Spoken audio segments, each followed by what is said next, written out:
Hello everyone, কেমন আছো তোমরা সবাই? আজকে আমি তোমাদের সাথে শেয়ার করব দুটো প্রোডাক্টের আনবক্সিং। আজ সকালেই দুটো পার্সেল ডেলিভারি দিয়ে গেছে।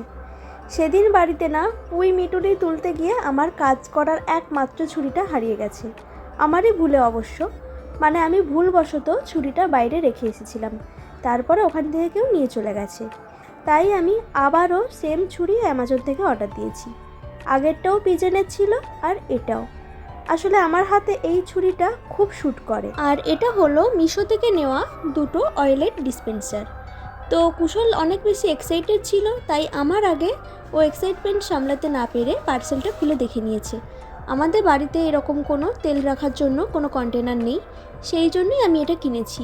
তো মিশো থেকে নিয়েছি, তাই একটু ভাবছিলাম কেমন হবে। দেখলাম বোতলগুলো খুব ভালোই শক্ত রয়েছে। আর বলে দিই, আমার ছুরিটার প্রাইস 182 টাকা, আর মিশো থেকে যে দুখানা অয়েল ডিসপেন্সার নিয়েছি ওটার দাম 140 টাকা।